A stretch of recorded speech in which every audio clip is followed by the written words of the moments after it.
My name is Richard Evelyn, and I'm a musician. How many years have you been a musician for? Counting for the first little bit, I'd say 41 years. I started at age 6 learning how to play the piano. From age 6 to now, well, yeah, 41 years now I've been playing. What musical talents do you have? Well, as I said, I've been trained on a piano, on the upright piano, but now I'm really focusing on my music is now going more electronic. The one thing I must say is that being able to utilize what is put before you, there's a better chance of producing something really quickly, but not really to the point where it's, you know, done haphazardly. So, for instance, if I'm writing a song, I can take use my computer and I can write, and if it's something that I don't like, then I can delete it. Whereas before, when you had to be, you know, using the, you know, more of a tape, you couldn't very well erase it. You had to go, you know, you had to go right through it. So using technology is really helpful in that regard. So yeah.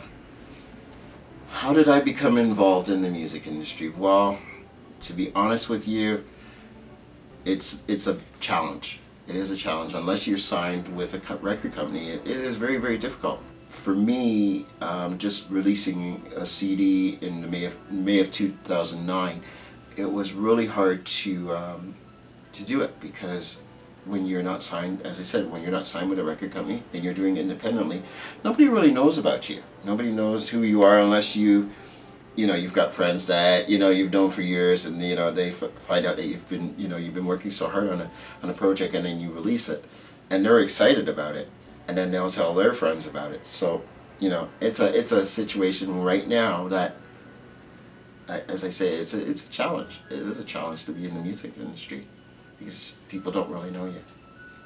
I guess when I decided to do some music, work on music, a lot of it was done on the computer, and then a friend of mine said, you know, why don't we lay down a few tracks and you know, try to see if we can enhance your music.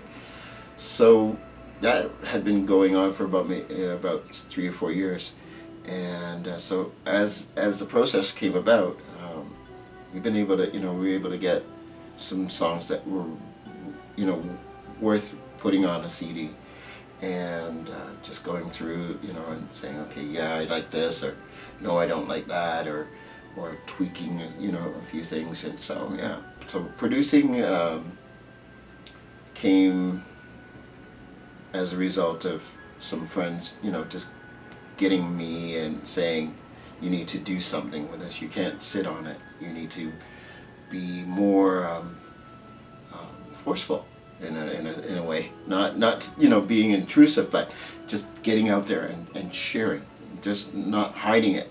And so that's one of the things that, you know, as far as being able to produce the first CD, it's been really good. So yeah.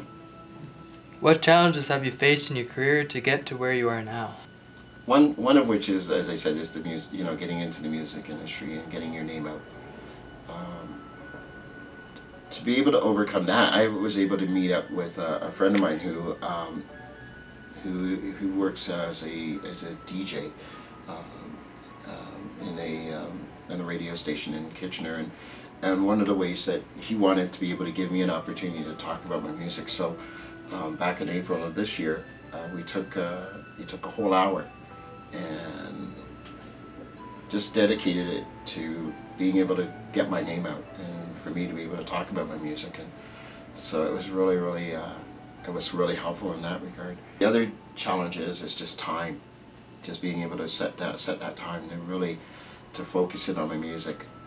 There's so many distractions, as you know, I find, like maybe the phone will ring, or I'm on the computer doing other stuff when I should be really focusing on my music. I would say what my hope is to be able to get out there and do some, you know, some appearances, getting people to kind of get to know who I am. What does the music hold for me in the music industry? Well, let's say this. I've come from playing the piano. That's at age 6 to where I am now. I've released 1 CD. And the strange thing is, as I said, what I would say is that if somebody said to me about 15 years ago, Richard, you're going to do a CD, I would have told them they were crazy. I would have said, are you nuts? But because of the fact that I've had a lot of people encourage me, they said, you know, you need to do something with this. You can't sit on it. You need to do something. You cannot be, you know, you can't be selfish, as it were. and I don't want to be a selfish person. I want to be able to share my music. There's so much out there. The first song that I ever wrote was 9/11, A Legacy of Hope, which came about as, of course, the result of September the 11th, 2001. But it was a year later. That was my way of being able to deal with that kind of a situation, where I have an aunt who actually is a airline pilot, of all things. And of course that day, I was thinking she was traveling. And of course we called and we called and we called and we couldn't get it, and you know that the telephone lines were all blocked up. But you wouldn't even think of it, you know, of something like that tragic, right? Somebody would come to me and said, you know, oh, you know, a plane went into the World Trade Center, and I'm like, pardon? And they, you know, I thought they were joking. And then when we seen it on the TV, it looked surreal.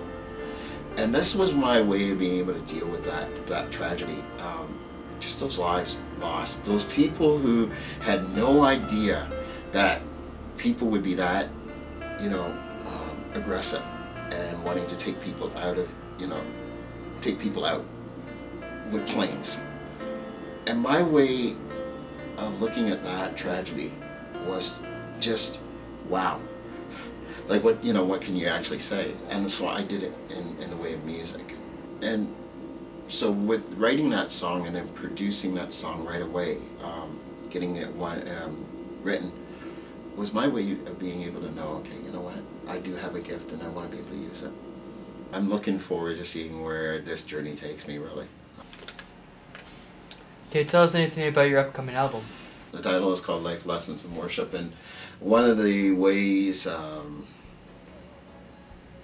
way that title came about was just because I'm a worship leader. And I've looked back at some of the experiences that I've had, and I thought, wow, be a really interesting name for it, you know, for a book or whatever, but it came as a title of the CD, Life Lessons in Worship. It's going to be a good step for me, being able to help people to understand what it is that I do as a worship leader. I know that when I look back at the many experiences that I've had, it's been some fun times and there's been some really rough times. But I'm looking forward to be able to share that stuff with people. One of the things that I've learned over the years, over this last year, is don't rush things. Because if you rush it, it doesn't, sometimes things don't come out the way that they seem. And if you take the time and you don't rush things, then you're better off. So yeah, that's where I'm sitting on that new CD. It's, like I said, Life Lessons in Worship. So I'm looking forward to releasing it soon enough.